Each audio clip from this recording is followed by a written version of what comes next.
Olá, olá, boa tarde. O programa Gente que Fala está começando. Estamos ao vivo pela AltV, a TV da internet e também pelas redes sociais. Nossas imagens do Instagram, do Facebook, do nosso canal no YouTube, tudo à sua disposição, tudo para você acompanhar a nossa jornada de hoje. Até 1 da tarde, curta, comente, compartilhe a nossa transmissão, participe também fazendo perguntas aos nossos entrevistados.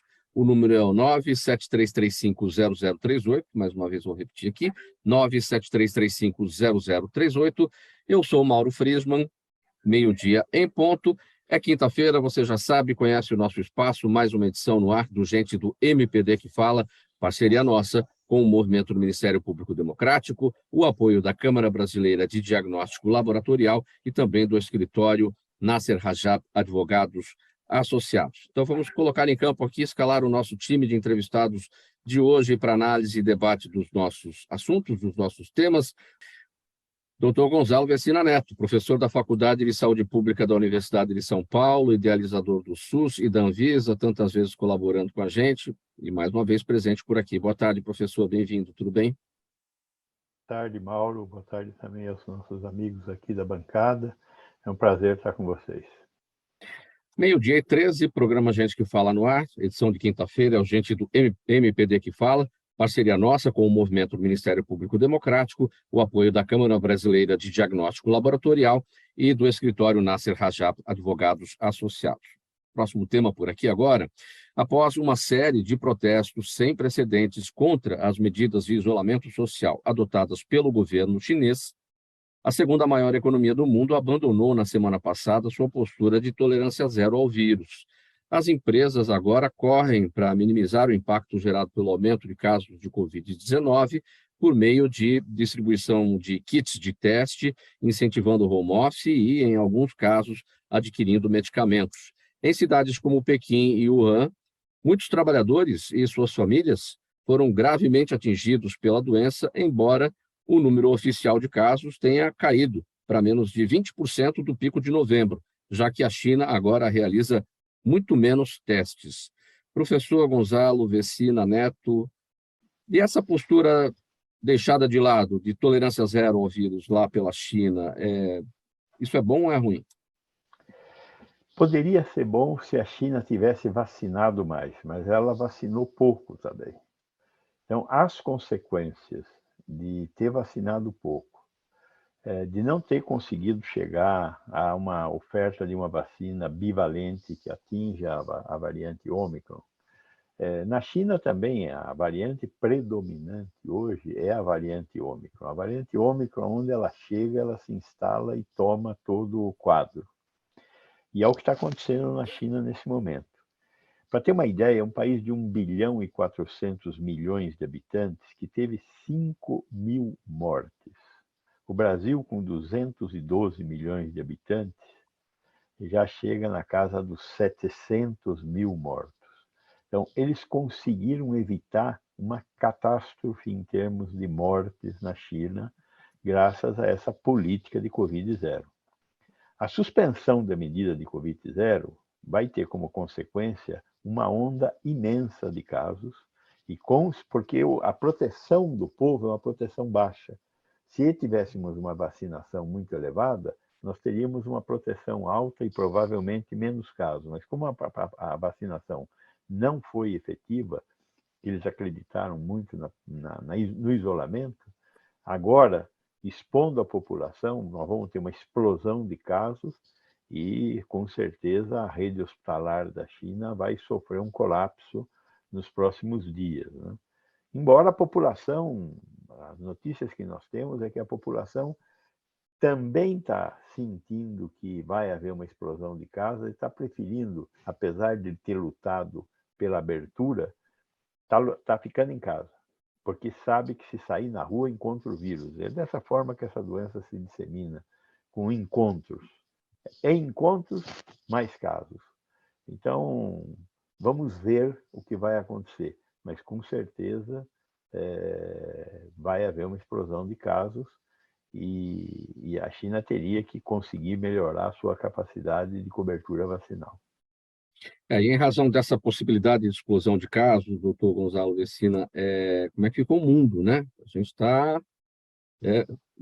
estamos no globalizado, né? As viagens levando o vírus para lá e para cá, enfim. Você sabe que hoje, em média, nós temos 30 milhões de viagens por dia. 30 milhões de viagens por dia. Então, não existe muito jeito de isolar nada sem fechar o tráfego aéreo. A consequência do aumento do número de casos na China, uma das consequências, poderá ser o aparecimento de novas variantes. Nós estamos vivendo um momento, desde dezembro do ano passado até agora, em que não apareceu nenhuma nova variante, apareceram subvariantes da Omicron. E a Omicron é uma variante que, em relação às outras anteriores, a Alfa, a Beta, a Gama, a Delta, ela é bem menos letal. Ela se espalha mais, mas mata menos. Então, entre aspas, né, podemos dizer que é uma variante boa, né? Poderia ser pior, matando mais gente. Com o aumento do número de casos em algum país, qual é a consequência? A probabilidade da ocorrência de novas variantes. Então, eu espero que não aconteça, mas a possibilidade que nós vamos ter pela frente com esse aumento no número de casos é de novas variantes, e isso poderá dar início a um novo ciclo pós-Omicron, né? Vamos esperar para ver. Vamos falar agora sobre o julgamento da constitucionalidade do orçamento secreto, que pode terminar hoje no Supremo Tribunal Federal. Ontem foi retomada a apreciação da ação pela presidente da Corte, a ministra da Corte, né? A ministra Rosa Weber, que votou para acabar com o orçamento secreto e definiu que as emendas do relator só podem ser usadas para correções do projeto de lei orçamentário. Um tema, é um dos pontos que travam a votação da PEC da transição pela Câmara Federal, porque os deputados estão incomodados aí com as incertezas do julgamento. Professor doutor Gonzalo Vecina, o seu olhar também, o julgamento da constitucionalidade do orçamento secreto pelo Supremo Tribunal Federal. A doutora Tereza e o doutor Nasser esgotaram o assunto. Eu acho que o que nós temos que nos preocupar é com essa questão da governabilidade. A democracia de coalizão, primeiro, a democracia tem defeitos. A democracia de coalizão, tantos defeitos quanto. Agora, não tem muita saída, né?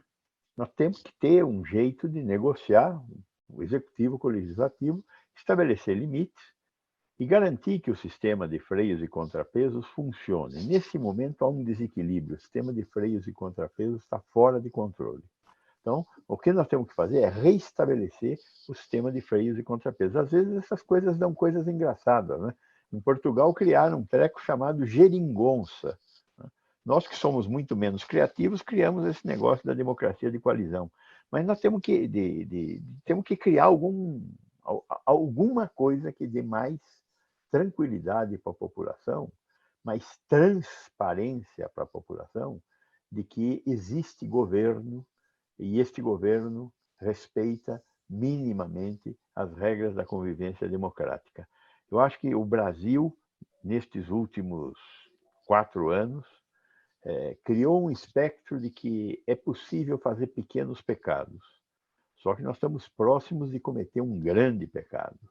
Então, está na hora de que a gente dê respostas para a sociedade para que esses pequenos pecados não se transformem numa desgraça como vem parecendo que podemos viver. Agora, Portugal tem a geringonça, né, professor Vecina? Mas aqui tem a coalizão, né? O presidencialismo de coalizão, mas aqui a gente tem uma outra coisa que eles não têm, que é a jabuticaba, né? E que ninguém no mundo tem. Pois é. Esperemos que a jabuticaba venha para salvar essa situação toda aí, entendeu? Jabuticabas, jabutis, essas coisas começadas com J são complicadas. Perigosas. Jocosas. Faltando 24 minutos para 1 da tarde agora, e a gente vai seguir com o próximo tema. é sobre o PL, o partido do presidente Jair Bolsonaro, que vai apresentar um destaque na votação da PEC da transição para tentar reduzir seu estouro para 45 bilhões de reais.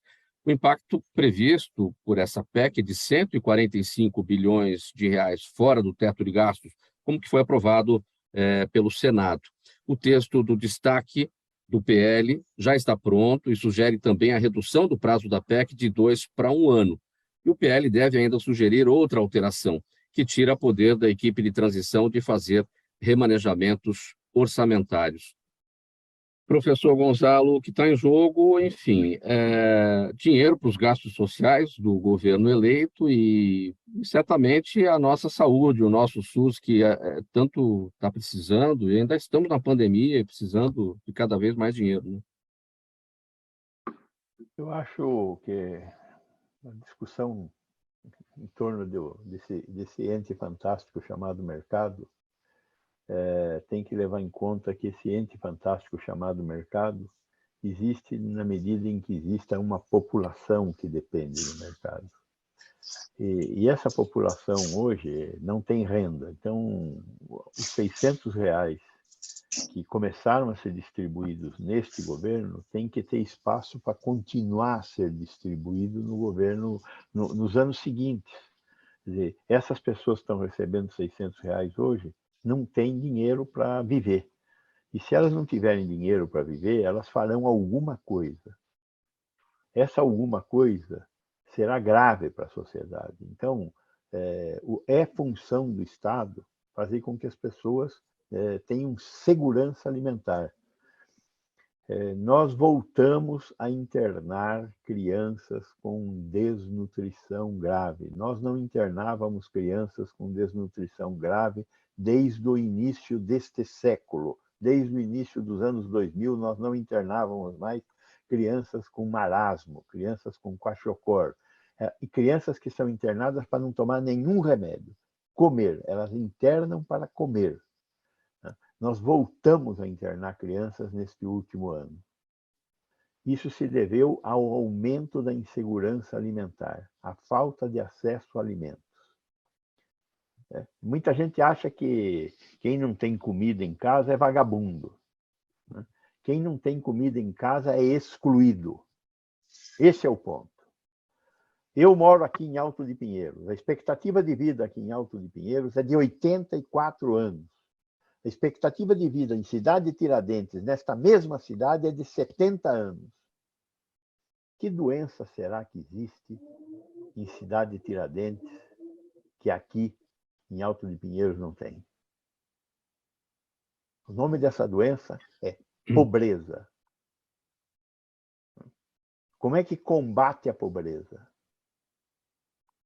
O Estado brasileiro, governado por um governo, com leis feitas por um legislativo, tem que entender isso.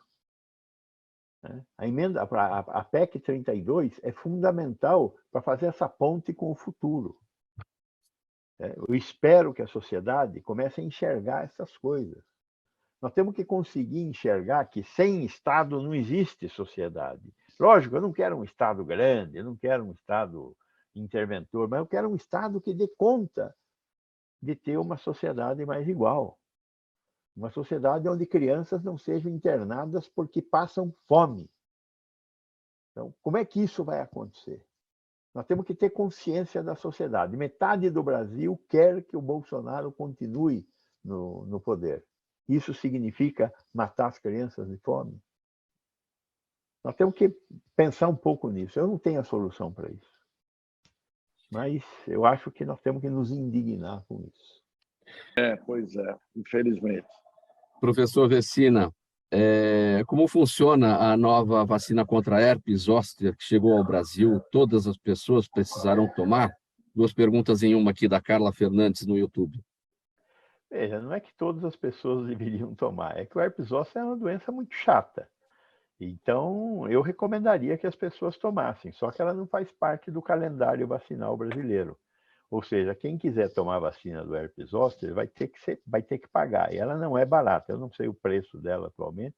Agora, essa nova vacina ela é melhor, mais eficaz, tem menos efeitos colaterais que a vacina anterior, que é a vacina que eu, por exemplo, tomei, né? E que me deu um monte de sabores, mas enfim, eu estou protegido contra o herpes zoster, que é uma doença muito chata e que tem consequências posteriores, mas ela não faz parte do calendário vacinal. Essa é uma discussão também que nós temos que levar sociedade com o SUS para colocar à disposição, particularmente dos mais velhos, a partir dos 50 anos, a oferta da vacina do herpes zoster. Pessoal, o tempo do programa Gente que Fala se esgotou. O agradecimento a todos vocês pela participação, em nome de toda a nossa equipe. Programa Gente que Fala, edição de quinta-feira, é o Gente do MPD que Fala. Parceria nossa com o Movimento do Ministério Público Democrático, a Câmara, com o apoio da Câmara Brasileira de Diagnóstico Laboratorial e também do escritório Nasser Rajab Advogados Associados. Obrigado pela audiência. A gente volta a se falar amanhã, a partir do meio-dia, ao vivo, aqui pela UTV e também pelas redes sociais. Um abraço a todos. Tchau.